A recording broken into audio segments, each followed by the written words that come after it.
Ram Ram sir. मैं आपने आज महाशिवरात्रि की कहानी सुना रही हूँ। आपको हमारी कहानी अच्छी लगे तो लाइक सब्सक्राइब और कमेंट करके हमको जरूर बताना। एक शिकारी था, वह शिकार करके अपने परिवार का पालन करता था।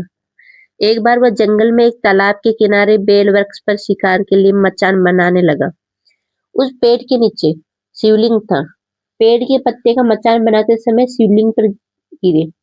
उस प्रकार दिन भर वो भूखे रहने से शिकारी का व्रत भी हो गया। वो शिवलिंग पर बेलपत्र भी चढ़ गए। उसी समय गर्भवती हिरनी तालाब में पानी पीने के लिए निकली।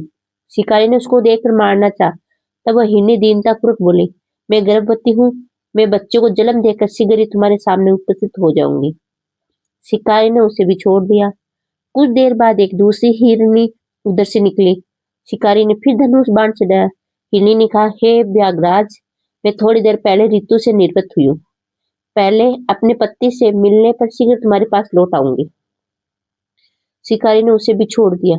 रात्रि के अंतिम पहर में एक मृगरी अपने बच्चों के साथ उधर से निकली। शिकारी ने शिकार हेतु धनुष बाण चढ़ाया। तब वह मृगरी बोली, मैं इन बच्चों को उनके पिता के पास छोड़ आऊं, तब मुझे मार डालना।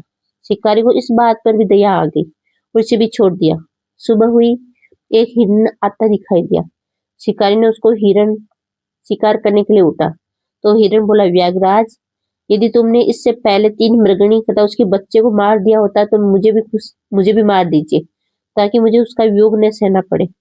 मैं इन तीनों का पति हूँ। मुझ पर कुछ समय पहले ही कृपया करें, मैं उनसे मिलकर तुम्हारे सामने उपस्थित हो जाऊंगा। मृग की बात सुनकर रात की सारी घटना अपने मृगी को बताई।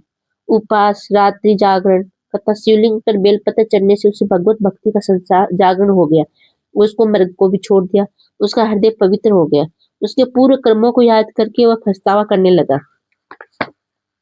थोड़ी देर बाद हिरनी से परिवार शिकारी उसके सामने उपस्थित हो गई। जंगली पशुओं की सत्यपीठता, सात्विकता एवं सामूहिक प्रेम भावना को देखकर उसे अपनी बड़ी गलानी हुई। उसके नेत्रों में आंसू की झड़ी लग गई थी। हिरण को मुक्त कर दिया था। देवताओं ने आकाश में उस पर पुष्प की वर्षा की थी। शिकारी परिवार सहित मोक्ष प्राप्ति हुई और आंसू शिवलिंग पर जा गिरे।